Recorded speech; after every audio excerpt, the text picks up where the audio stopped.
Good, thank you. Welcome to Board of Adjustment hearing tonight. If everyone will join us, we will stand for the pledge of allegiance. Please join me. Pledge allegiance to the flag of the United States of America and to the republic for which it stands, one nation, under God, indivisible, with liberty and justice for all. Thanks, Liz. Let's go through a roll call. Marshall Nagel, Ben Peterson, Rex Mumford, Louis Decker. Miranda Espiritu. Okay, thank you. So tonight we have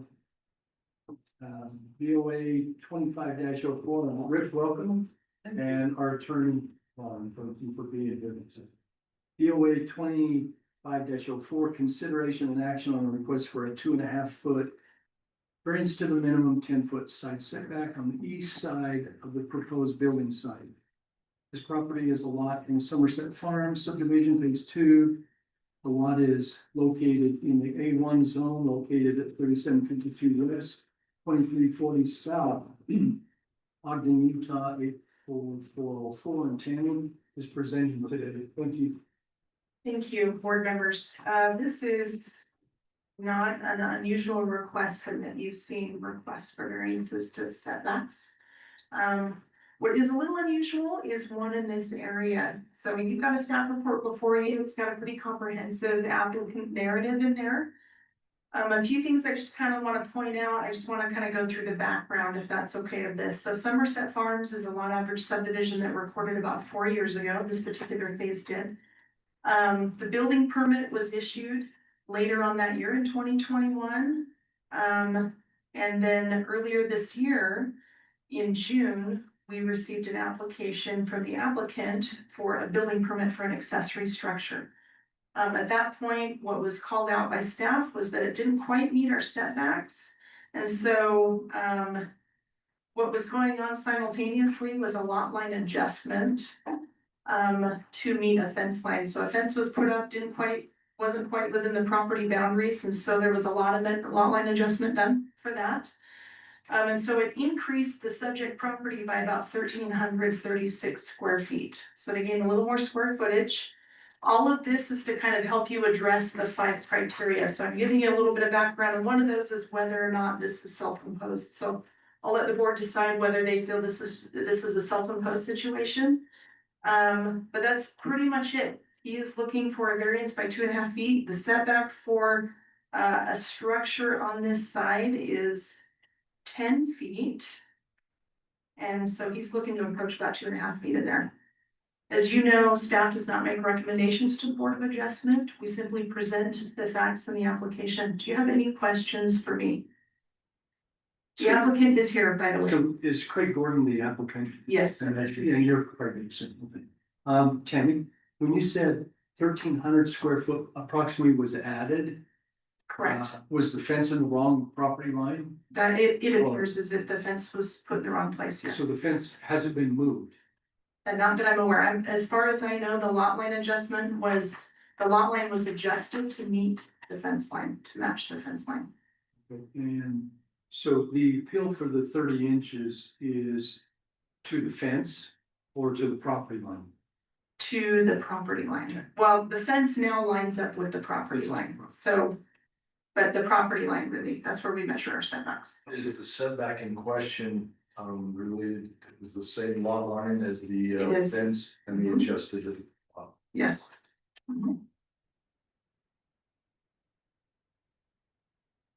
Tammy, has there been any other variances similar to this that have been granted, you know? Not out in Western Weaver, to be honest. We had a request for a variance for a public utility substation that was approved back in 2018. But over the last 10 years, that's the only one. So just to address that, because we have newer members on our board, Lauren, I want you to step in on this if I'm wrong, but each hearing that we have is independent. It doesn't make any difference of other requests or other variances, whether granted or denied. Each one stands alone based on their own circumstances. Is that correct, Lauren? Yeah, you look at each one individually. So precedence wouldn't make any difference Correct. per se. Correct, I simply put that fact in there because the applicant had cited it, and I assumed that would be a question that was asked. Any other questions for Tammy, Rebecca? Okay, thanks, Tammy. Yeah. Okay, we'll invite, our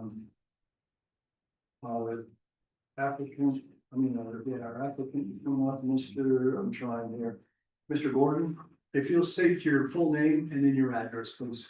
Craig Gordon, 3752 West, 2340 South, Taylor, Utah, 84401. So Taylor, is that the area here? Yes, it's, so I've learned a lot about incorporated and unincorporated. And I did cite, I did want to make one clarification. I did cite that I'd seen other buildings that were closer, but I found out the difference between incorporated and unincorporated. So I've learned a lot. We moved here about 3 years ago, and so I was down in Roy before, and I haven't been in an area like this, so. Okay, go ahead and present your thoughts. Okay, so first of all, I just want to say on the property line adjustment, I purchased that property back in, and I have the check is August 5th of 2024. And that's why that property line was adjusted. I purchased that extra property. It was kind of a strange setup before.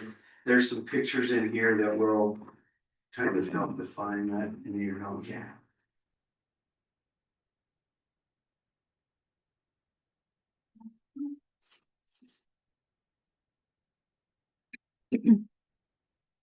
Previously. How it was. Yeah, so you can see, Corner was. yeah, that corner was shifted, so you can see how the property line was kind of odd to the next property over, which isn't really shown on this one, but. So I asked the owner who had that if I could purchase that extra piece of property, and so we made that purchase. And I put the fence up thinking that everything had gone through already, and it had not. So, yeah, but it's all legal now, and instead of my property being lot 200, I'm now lot 601 in phase 6 of this plat now. Show what this looks like.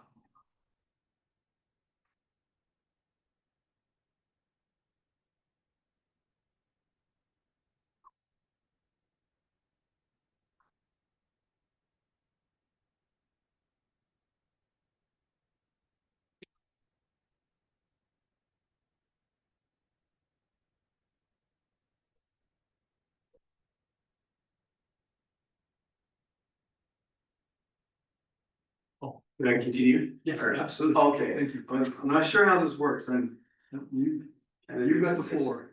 okay, so that's kind of how the lot lines up right now. And so when I was wanting to put in this pole barn, I wanted to make sure that we were all on the up and up, and then I realized that I have one small corner of the pole barn that just doesn't quite fit.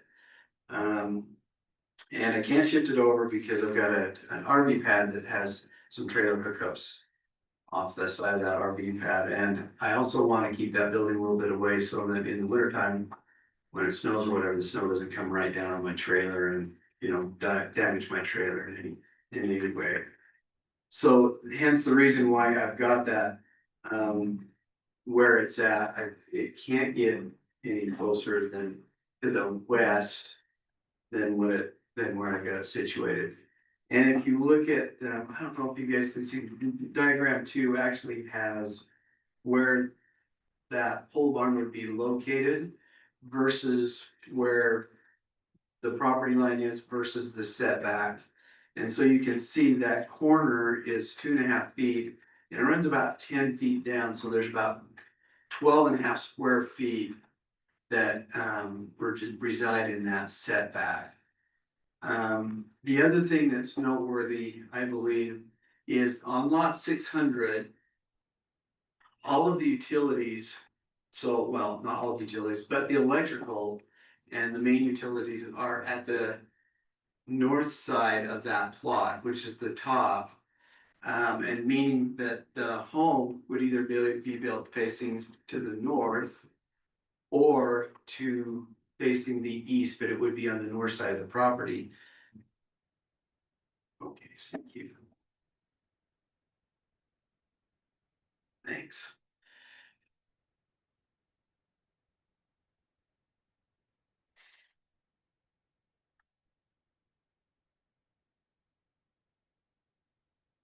Okay, so, all right, so now you can see where the original property line, this is a great picture, you can see where the original property line was. You can see my fence post that I had put in that ran down the new property line that I had purchased that area. And then you can see that, that north, all the utilities are up on the top. So the rear part of the property would be to the south, which abuts next to my property. So, the home would probably naturally be built in that area, leaving that back area for, whatever they do with that, whoever the new owner is and what they plan on doing with that. So, that's what I'm looking at, and then I'm looking at a very small area that I think will kind of, whatever they do over there, I'm guessing that somebody who wants that property would be somebody who wants an outbuilding back there as well, or something like that, so it probably kind of match up to what they're gonna do anyway. And I'm not sure where to go after that. No, it's anything you wanna share with this, I mean, we've got your packet. Share with us a thought in here, because you said you don't believe this is self-imposed. I think I read that. Well, yeah, the reason why I don't think it is because, so when we talk about the properties, all the properties in the subdivision are pretty much rectangle in shape. So they can utilize that whole, a straight shot right down the side of their properties. Where mine, it has quite a steep angle on it. Well, you can see there's two property lines that are on kind of an odd angle. And that kind of infringes on that area where I was hoping to build there. The rest of the properties are fairly rectangular, with the one exception that's just north and west of mine. It's also got an angled property line, but everything else, the neighbor right behind me is a rectangle to the side of me. And so, I don't think I can, I don't believe I self-imposed that. I may not be speaking correctly about that, but yeah, that was my property line, and hence, Can I ask you, on this picture that's up right now? yeah, Kind of on the left side of that, there's a red line coming in that says 39 feet. Is that significant with anything on this? I don't know what that Tammy, is. do you know? Sorry. You're good. Typically, questions that are asked in variance requests involve, is there anywhere else to locate this? Could this be located anywhere else? So I actually brought that measurement up to show that that may be a possibility. Now, there may be extenuating circumstances with that side of the property that I am unaware of. That's the That's only purpose. Is there a dimension on that? It does show 30. Oh, 38, Yeah. yes. Mr. Gordon, so I'm looking at your diagram number 2. Tammy, I don't know if you can put that up for us. Yes. Yeah, If Give me this. we can see it on the big screen here.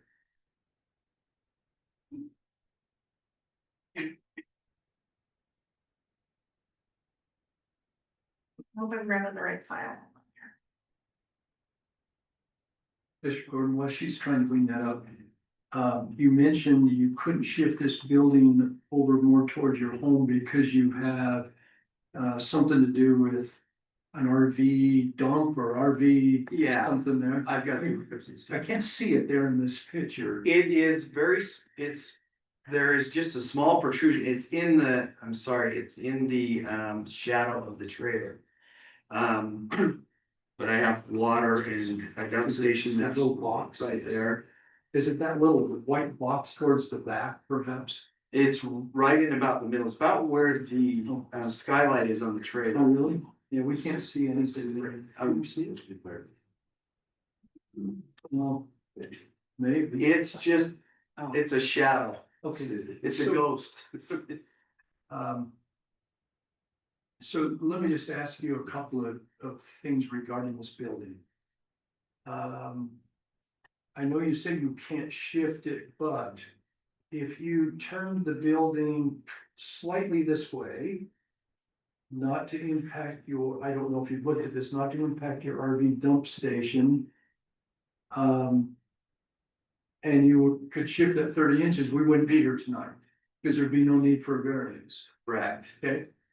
If you were to, if you went to the county and said, I'd like to build a pole building that's, I know this is an odd size for my builder next to me, but I've also built 17.5 by 40. We wouldn't be here tonight. Correct. So I'm struggling how this is not self-imposed. Basically, you are proposing a building that doesn't fit in the setback footprint. And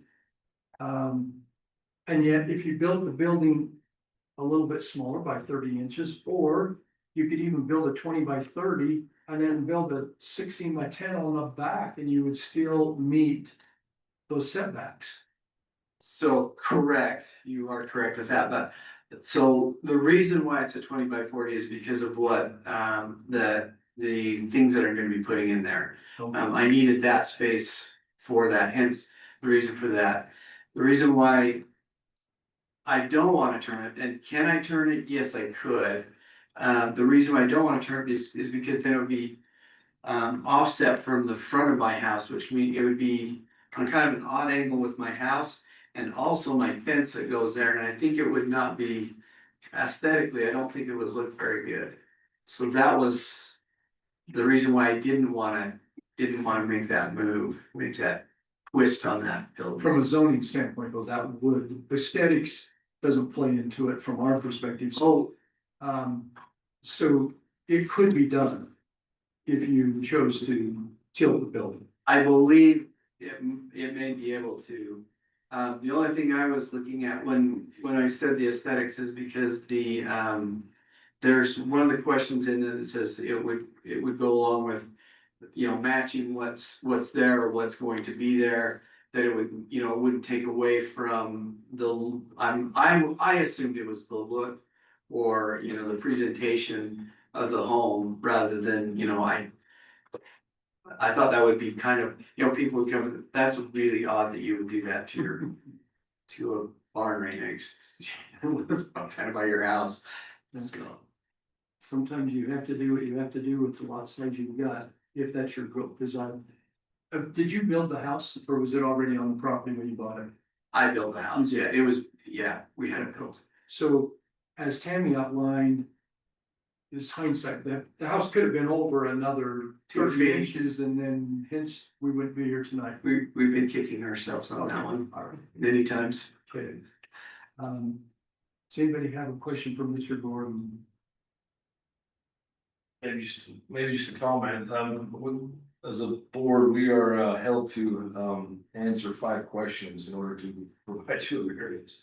So I'm just looking for any other reasons that, one of the top one is that this is creating an unreasonable hardship for you. So we have to be able to say, yep, this is an unreasonable hardship. And I'm struggling to reach that conclusion, so I'm just wondering if you could speak to anything else that, is there a reason, like, you mentioned that it couldn't be just a couple feet narrower, and what's the unreasonable hardship? Well, that's problem, I need that size, so. I don't know if that qualifies for a hardship, for the items that I have, I'm in a little background, I'm an engineer, so I kind of lay things out how. And make sure I know I've got enough space for everything I've got, I look at. Decorations you've got, things like that, how am I gonna store all this? I've got, furniture that are, patio furniture, I've got grills, I've got ATVs, and I've got a few, a number of things that are like that, and kind of line that whole barn out the way I would want to set things up in there. So I'd have the space that I need. We also have a large family. I don't know if this plays into it, so kind of a rookie at this, but we have a large family and we do family gatherings, and so we want a large area for that, and in order to get that, we can do that in our garage, but I have to have that garage cleaned out. So if I get that garage cleaned out, then I know that's not a hardship for you guys, but for me, it would be considered, something that we can do to keep our family close and having them come back and have a place for them. So quite a few reasons why I do that. I don't know if that falls under the hardship range, but I also was, in my mind too, I was looking at that corner, that 2.5 foot triangle, 2.5 by 10 foot triangle, and I'm like, gosh, it's not a whole lot of space, and doesn't seem like that would be such a big deal. But again, like I said, that's a great question that you've got, and it's a hard one for me to answer that would be satisfactory for you. And so I just don't know what to say. No, I look at things, trying to come from a property ownership and wanting you to use your property to the best of its ability. Yeah. But, they do hold us to a certain standard in order to prove a variance, so I just thank you for your response. And I'll share you a personal note, no matter how big a building is, it's never big enough. Thank you, Rick. That is always the way. That's not really comforting right here at this point. That's the way it is. Hey, do you have any other comments tonight? I don't. Okay. I don't know if I've answered your questions well enough. If there's anything else that I could add to that. Marshall, you have anything? No. Thank you. Thank you, appreciate it. So as we go through the 5 steps here, to me, the unreasonable hardship, I mean, you can look at number 2, special circumstances, property, obviously it's kind of a odd shaped property.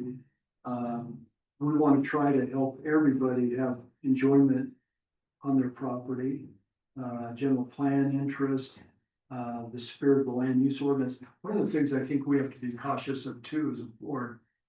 There's a lot next door, lot number 600, hasn't been built upon yet. We have no idea what the intentions of that owner is gonna be and how they may view it, although it's only 30 inches, they may feel like, that's encroached on our space. So I think we have to keep in mind, there's a reason for the setbacks on the front side, and whether it's utility or whether it's just to,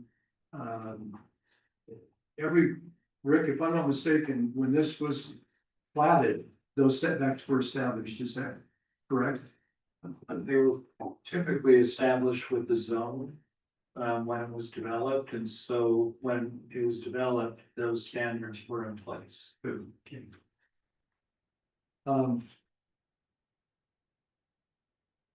So to me, the hard one to get past is the hardship's not self-imposed, because Mr. Gordon's even admitted this building, the size he wants, he tilted just a little bit, and then it's dealing with aesthetics.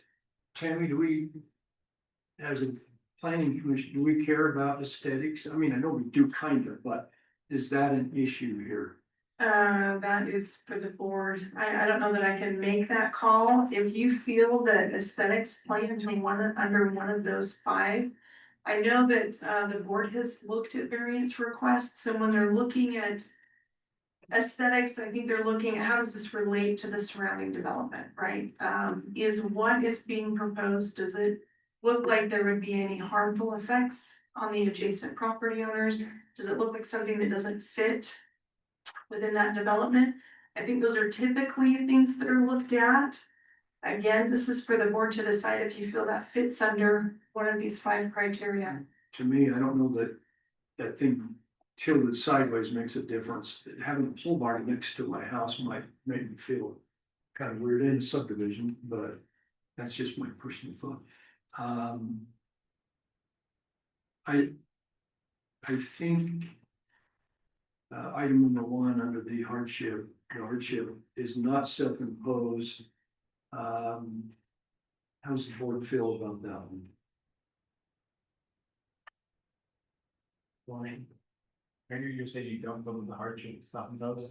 I feel like it is. So, yeah, you said about them not. That's once you're in, That's what I'm struggling with, it's like, you have roughly 30 inches at a triangle by 10 feet, you know, that's 20 square feet, and just knowing that you could build the building, even if you wanted it to be straight.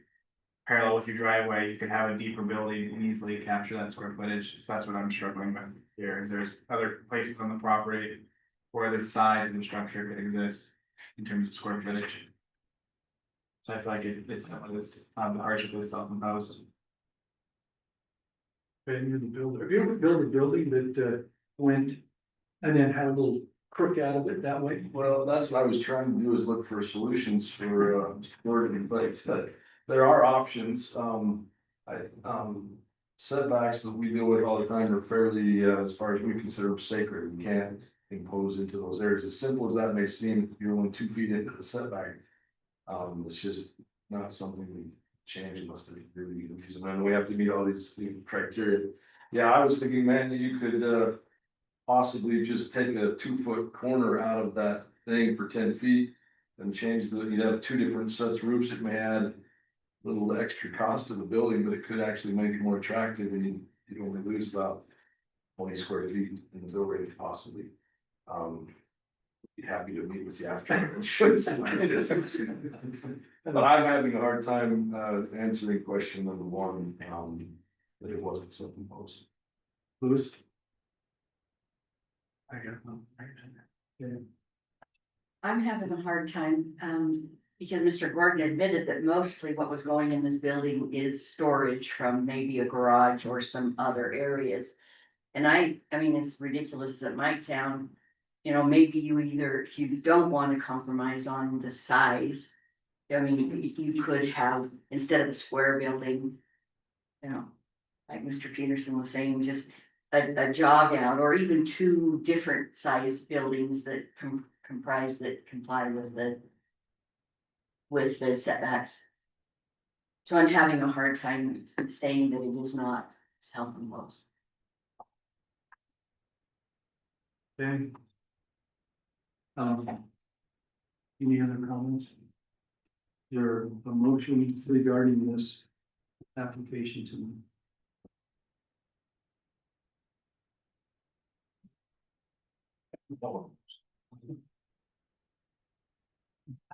Based on the comments of the board, I motion that we deny this variance request.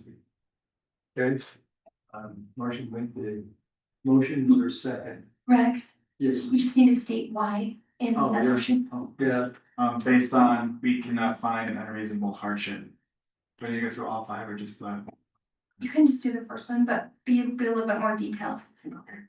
So, I make the motion that we deny this variance, the setback due to we are unable to find an unreasonable hardship.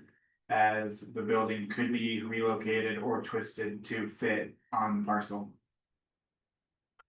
As much as I would like to grant you your variance, I can second that motion. Okay, motion and a second. Are we okay now with the motion? Okay, any other discussion? Okay, we'll have a roll call vote. Marshall? Aye. And I Lucy? Aye. And the chair votes aye. So the motion is denied. And is there any other business tonight, Rick, before us? No, there's not. Okay, Lauren, do You you? said the motion is denied, but just to clarify, the motion passes and the application is denied. The appeal. Correct. Yeah. Yeah, the motion to deny passed. To deny. Thank you for clarifying. Okay, if there's nothing else, motion to adjourn. All motion to adjourn. I'll second that as well. All in favor? Aye. Thank you for being in attendance. Thank you for being here tonight. Rick, thank you for being. Nice to meet you. Sorry, I missed the meeting. I know.